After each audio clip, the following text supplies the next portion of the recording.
결혼하지 않은 여자의 결혼 이야기, 오늘은 그 7번째 시간입니다.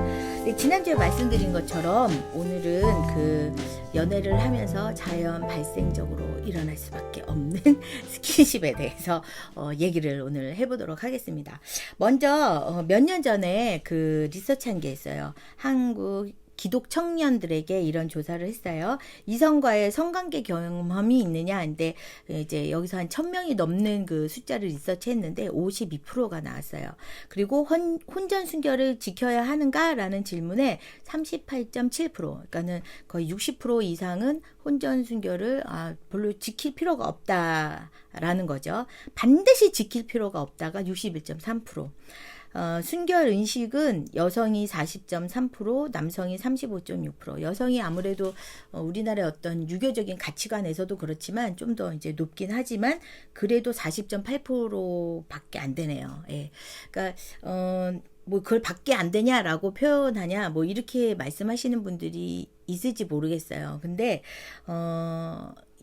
이걸 보면서 제가 좀 충격적이었던 것은 무엇이냐면, 예수 믿는 사람이나 안 믿는 사람이나 이 가치관이 별로 다르지 않다라는 거예요. 예, 교제하는 동안에 우리가 연애로 옮겨갈 때 이 스킨십이 이제 넘어가는 과정을 이제 말한다, 이렇게 얘기를 드렸었는데, 이 스킨십이라는 것이 그렇잖아요. 점진적인 어떤 발전의 그 성향을 가지고 있잖아요. 손을 잡고, 손 잡으면 안고 싶고, 안으면 뭐 뽀뽀하고 키스하고, 그 다음에는 이제 잠자리까지 하게 되고 싶어집니다. 뭐 잠자리까지는 모르겠지만 손을 잡고 앉기 시작하면 키스까지 가는 건 사실은 굉장히 빠르게 진행이 될 수 있죠. 그 다음에 이제 잠자리는 조금 시간을 두던지 뭐 이렇게 될 터인데, 어쨌든 이렇게 점진적인 이제 성향을 가지고 있습니다. 그래서 그 연애할 때도 실상은 성령의 지배를 받아야 돼요. 성령의 지도함을 받아야, 왜냐면 성령의 열매 중에 절제가 있잖아요. 절제가 없으면 그냥 이렇게 우리의 감정 상태대로 스킨십도 이렇게 점진적으로 나아간다라는 거예요. 근데 사랑하는 관계 안에서 뭐 그렇게 되는 게 뭐 어때서 당연한 거 아닌가? 이렇게 질문하실 거예요. 네, 세상의 가치로 본다면 뭐 그렇게 되는 거 뭐 문제 삼을 거 없죠. 그거 누가 뭐래. 근데 우리는 예수 믿는 사람이잖아요. 그 예수 믿는 사람은 성경을 근거로 해서 말씀을 하고, 또한 성경을 근거로 해서 우리의 삶의 방향성을 정하잖아요. 성경에서 말하고 있기로는 그 육체적인 관계에 가는 것은 부부 관계에 한정을 합니다. 그래서 우리가 혼전 순결을 지켜야 하는 이유는, 첫 번째는 하나님이 그렇게 말씀하셨기 때문이에요. 두 번째는 하나님이 그렇게 말씀하신 이유를 우리가 찾아보면 우리도 수긍이 가는 부분이에요. 그것이 무엇이냐 하면은, 이 성적인 문제는요, 우리의 영적인 것과 결부가 돼 있어요. 그러니까 영적인 것과 결부가 된다는 것은 무엇이냐 하면, 재물과 비슷하게 이 성적인 문제가 사단의 공격을 가장 받기 좋은 아이템이라는 거죠. 그러니까 우리의 영적인 타락과 슬럼프에 빠지게 하는 가장 좋은 케이스가 성적인 것, 또한 재물적인 것, 이거기 때문이라는 거예요. 그래서 하나님께서 금하게 하신 것들의 이유를 보면은요, 다 이유가 있어요. 그냥 하나님이 당신은 종을 주고 우리는 피조물이니까 너네 이거 시키는 대로 하나 보자, 이러려고 금하고 뭐 재미삼아 이러신 게 아니에요. 금하신 것에는 금하신 분명한 이유가 있는데, 그것은 우리의 유익이 있기 때문에 금하신 것이라는 거예요. 그것 중에 하나가 이 성 문제, 육체적인 문제, 이것입니다. 우리가 요즘 시대에는 이런 문제를 하면 되게 조선시대냐 막 이렇게 얘기하시는 분들이 있어요. 그래서 막 저를 막 꼰대 취급하고 막 그렇게 하시는 분들이 이제 계신데, 그런 게 아니에요. 이거는 뭐 시대를 넘어서 시대가 바뀌면 이 문제가 바뀌어야 되는 거고, 이런 게 아닌 거예요. 요즘은 드라마나 뭐 영화나 소설이나 이런 것들이 시대를 반영하잖아요. 그러니까는 드라마에서 이런 결혼 전에 연애하면서 잠자리를 갖는 것들이 굉장히 자연스러운 어떤 연애 과정 안에 있는 것들을 보여줍니다. 뭐 심지어는 로망이 되기도 해요. 보는 사람들로 하여금. 그래서 옛날에 막 커피 프린스 거기에 보면 공유와 그 윤은혜가 첫 잠자리를 하는 거 어머 어머 어머 막 이러면서 보잖아요. 저도 그렇게 본 것 같아요. 근데 그런 것들이 로망이 돼버리는 거예요. 그래서 나도 연애를 하면 그렇게 할 수 있겠구나 이런 생각들을 가지게 된다는 거죠. 근데 여러분 그거는 하나님께서 금하신 거라는 거예요. 금하신 이유는 뭐냐면 우리들의 영적인 문제 때문이에요. 예, 얼마 전 아니다. 좀 오래됐다. 지금은 그 종편에서 사라진 저기 프로인데, 이제 뭐 이렇게 일반인들의 어떤 상담을 받는 연애 프로예요. 요즘은 연애 상담 프로 되게 많죠. 근데 그때 이제 거의 시조격인 것 같아요. 근데 거기서 막 상담하고 이러는 내용들 보면 거의 다 이런 성적인 문제를 다루고 있어요. 그리고 그런 성적인 문제를 하는 것, 질문하고 이러는 것에 대해서, 그러니까, 뭐 요즘 사람들 뭐 연애하면서 성인이니까 뭐 다 가능한 일, 가능한 고민이라고 이제 얘기를 하면서 상담을 해주더라고요. 그러니까 저는 그걸 보면서, 이게 너무나도 이제 자연스러운 패턴이 되었구나. 연애하면서 성관계까지 가고 잠자리까지 가는 문제가 이젠 너무 자연스러워졌구나. 이제 이런 생각을 하게 됩니다. 근데 전 이제 이런 상담을 이제 아무래도 많이 받겠죠. 청년들에게서, 똑같은 케이스인데, 한 명은 남자, 한 명은 여자. 언제, 어떤 거였냐면 그거예요. 둘이 이제 교제를 해. 교제를 하면서 이제 뭐 스킨십을 하게 되겠죠. 하면서 키스도 하고 막 이렇게 해. 근데 얘네들이 예수 믿는 사람이니까 잠자리까지 가면 그건 범죄라고 생각을 한 거예요. 그러니까 어떻게 했냐면 여관이나 모텔 같은 데 가서 그냥 다 옷 벗고 뭐 애무하고 할 건 다 해. 성관계만 안 해. 그러면서 자기네들은 계속 그렇게 했다는 거예요. 그러면서 성관계만 안 했으니 자기는 죄를 지은 게 아니라는 생각을 했다는 거예요. 그래서 그렇게 했는데 이게 계속 마음에 죄의식이 올라오는 거야. 그래서 난 성관계를 하지 않아서 이게 죄를 지은 거 아닌데 왜 이렇게 마음이 어렵지? 계속. 그러니까 그게 이제 자기네 신앙생활에 계속 영향을 미치는 거예요. 계속 뭔지 모를 불안함, 뭔지 모를 두려움, 뭔지 모를 죄책감. 이런 것들 때문에 예배가 안 되겠죠. 사람이 죄를 가지고 있으면 예배를 제대로 할 수가 없어요. 그래서 예배를 제대로 하기 위해서는 회개가 꼭 필요하잖아요. 이것은 눈에 보여지는 것들이 아니에요. 우리 영적인 부분이기 때문에 이제 이런 일들이 감지되어지는 것이죠. 그러면서 어떻게 하면 좋겠냐. 그러면서 이제 상담을 한 거예요. 네, 여러분, 얘네들이 성관계만 가지지 않았다는 것이 죄를 안 지었다. 이렇게 자기네들은 생각을 했지만 실질적으로는 자기네의 감정들을 다스림 받지 못한 것. 그래서 육체적인 관계까지 가는 것이 사실은 우리가 말꼬리 잡고 말장난하는 것 같은 거죠. 성관계까지 않았지만 그냥 자기네들끼리 애무하고 할 건 다 한 것을 난 죄 짓지 않았어 라고 이렇게 그냥 합리화했을 뿐이에요. 그러나 거기까지 가기까지는 사실은 자신들의 마음을 다스리지 못하고 이 정욕적인 부분에 절제하지 못했다는 거죠. 그러니까 우리의 연애 관계에 있어서도 성령의 다스림을 받는 것이 맞아요. 심지어 전쟁도 하나님께 속한 건데 우리의 인생사 하나님께서 다 관여하시지 않겠어요? 성령께서 우리를 관여하시는 게 맞는 거죠. 성령의 열매 중에 하나가 뭐죠? 절제가 있잖아요. 그러니까 연애할 때도 성령의 다스림 가운데 이 절제가 필요하다는 거예요. 근데 이제 우리는 절제를 못하는 이유 중에 하나가 마음 약한 자매들이 이런 거죠. 오빠가 널 이렇게 사랑하는데 오빠 못 믿어? 뭐 이런 얘기에 미안한 마음이 들고 내가 이렇게 허락을 안 해주면 내가 결과적으로 오빠를 못 믿는다는 소리가 되고 내가 그건 아닌데 이렇게 되면서 잠자리를 허락해 주는 케이스들이 이제 예전에는 종종 있었죠. 요즘에도 있겠죠. 그러니까 그런 것들.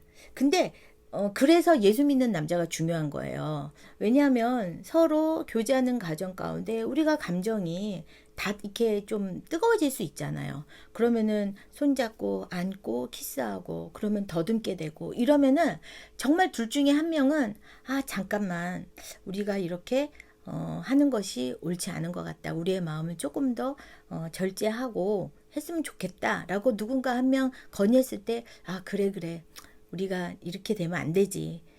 우리가 관계성 안에서 교제하는 것이 하나님이 기쁘게 생각하시는 관계가 돼야지 라고 얘기가 될 수 있는 사람이어야 된다는 거예요. 근데 자매는 예수를 믿고 남자는 안 믿어. 그러면 이제 오빠 못 믿어? 뭐 이렇게 나오면 예수 믿는 우리 자매님들 착하잖아요. 그러니까 이제 거기에 이제 넘어가게 되어주는 경우들이 많은 거죠. 그러니까 여러분들 착각하지 마세요. 사랑의 확증이라는 것. 너가 나를 정말 사랑해? 그러면 너가 나한테 줄 수 있는 모든 것을 다 줘. 이러면서 잠자리를 요구하는 것. 이걸 요구하는 것 자체가 이미 그 사랑이 아니지 않을까요? 사랑의 확인을 잠자리나 어떤 육체적인 관계로 놓는다는 거는 굉장히 저급한 사랑의 확인인 것 같아요. 그러니까 그래서 두 사람은 그런 동일한 문제를 가지고 상담을 했었어요.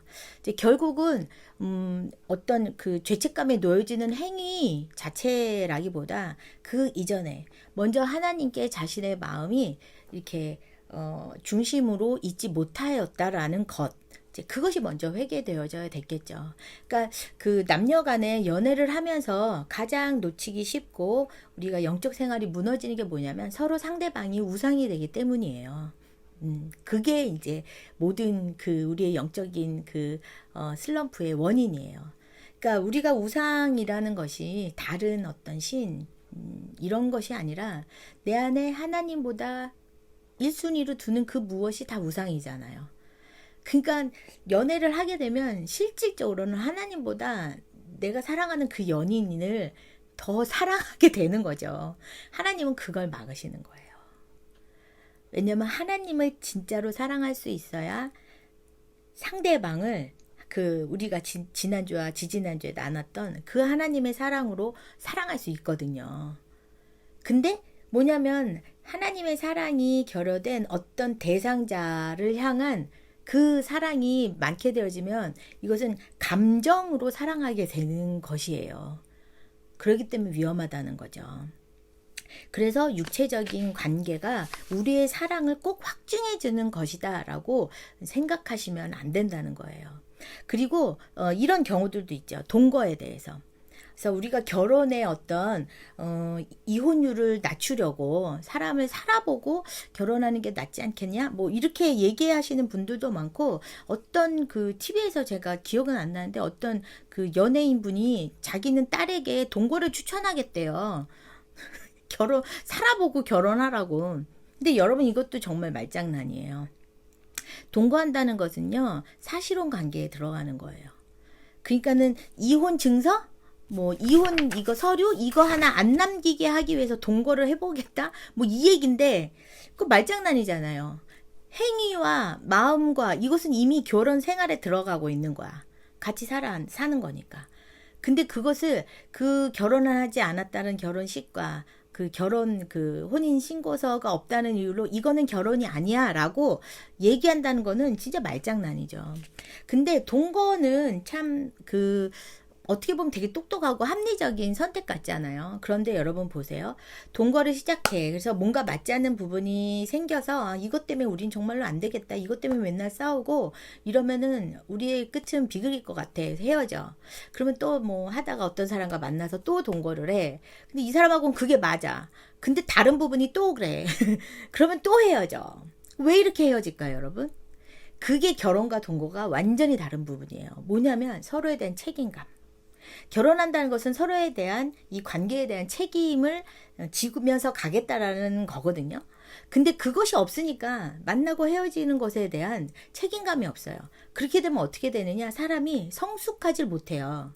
결혼 생활하면서 서로 안 맞는 부분이나 이런 것들이 서로 싸우더라도 이 안에서 서로의 가정을 지키고자 하는 책임을 가지고 서로 깎아내고 배려하고 고치고 뭐 낮아지고 뭐 이러면서 배우면서 자기가 자신이 깎이면서 이러면서 성숙해 가는 거거든요.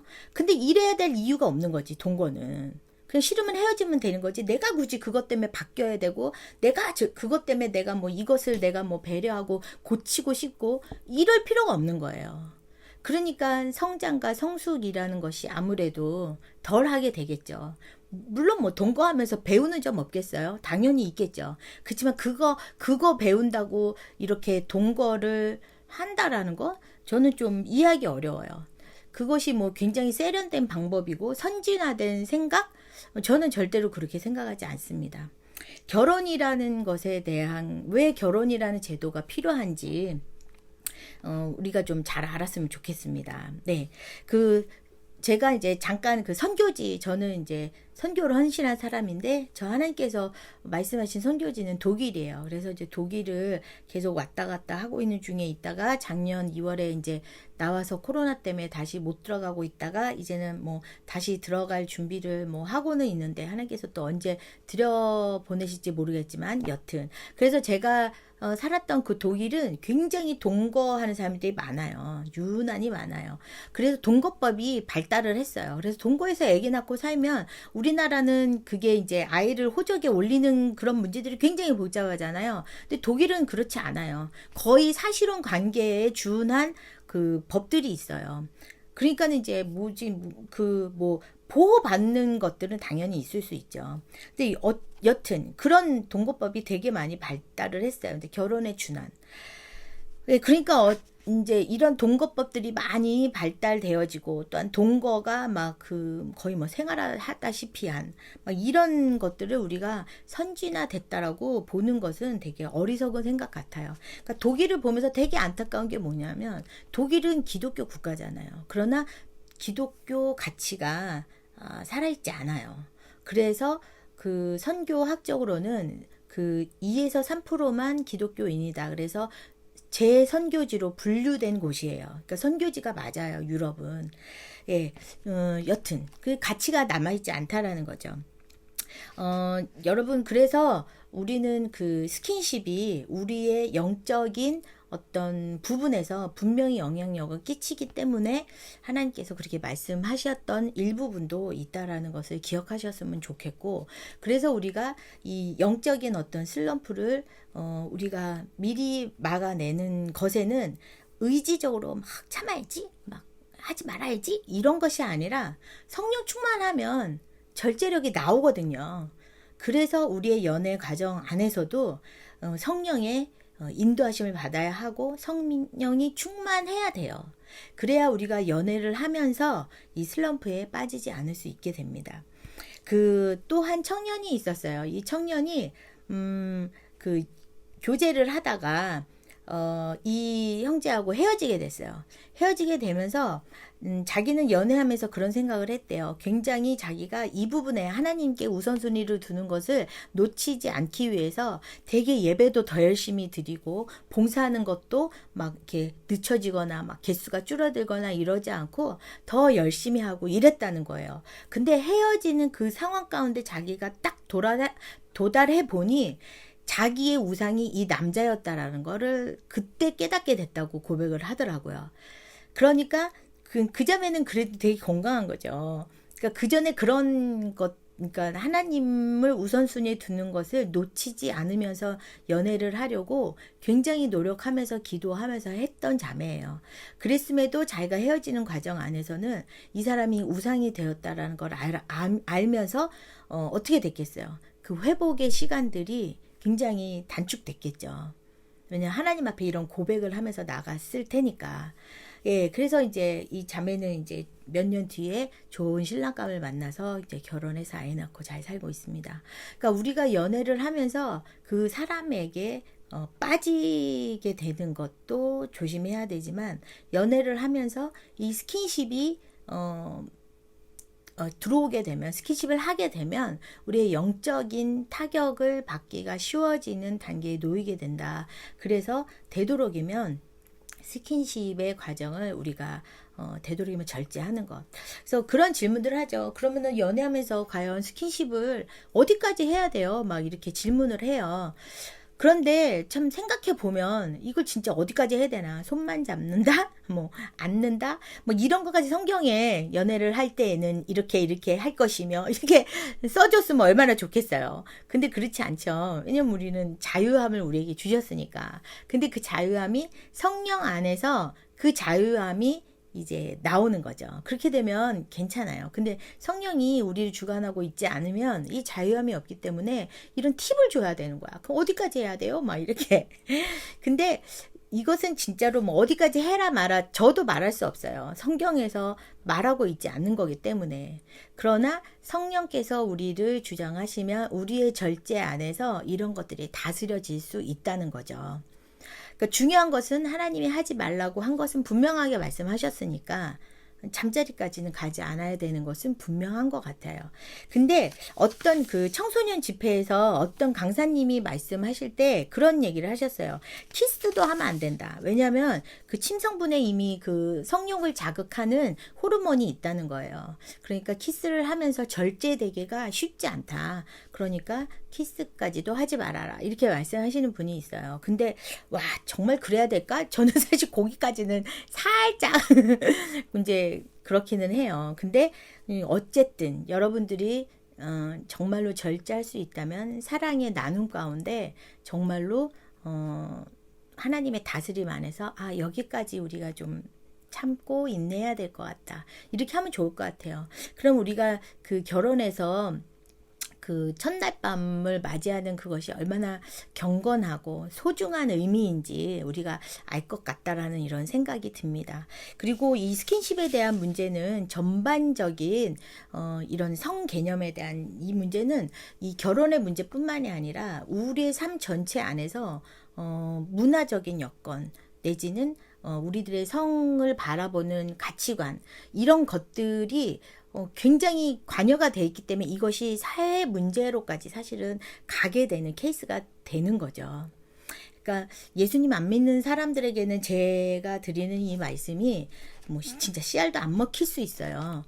그런데 저는 이제 그리스도인들을 대상으로 하는 얘기니까 여러분들이 그리스도인이다. 나는 기독인이다. 라고 생각하신다면 그 전제가 하나님 말씀에 순종함에 있다는 것을 여러분들이 기억하셨으면 좋겠어요. 그러니까 여러분의 개인적인 어떤 가치관 이거는 전혀 상관없어요. 우리의 가치관은 하나님의 가치관으로 탑재되어 있어서 이 세상을 사는 게 맞는 거니까. 그래서 여러분들 이 문제 때문에 고민하고 계신 분들 계시다면 이제 중요한 건 그거죠. 이미 벌어진 일에 대해서는 회개하시면 돼요. 회개하시고 진짜로 돌이키시면 돼요. 그리고 하나님의 가치와 마음으로 다시 연애를 하시고 그렇게 준비하시면 되는 거라고 생각을 합니다. 네, 이 부분 굉장히 많이 거슬리시는 분들 계실지도 모르겠어요. 그러나 분명한 것은 이 스킨십의 문제를 성령 안에서 다스림 받아야 된다라는 것 여러분들이 기억하셨으면 좋겠고 이거는 뭐 조선 시대를 논하는 얘기가 아니라는 거 시대에 뒤처진 뭐 그런 식의 논리로 뭐 우리를 공격하면 안 된다는 거. 네. 그래서 여러분 오늘도 그래서 그 하나님의 가치로 이 세상을 살아가시길 바라고 연애 중이신 분들이 있으시거든. 네, 여러분 기도하시면서 서로의 관계를 또 새롭게 해가시는 그런 시간들 되시기를 바랍니다. 무더위에 건강 조심하시고요. 여러분 다음 주에 또 만나도록 하겠습니다. 여러분 또 만나요.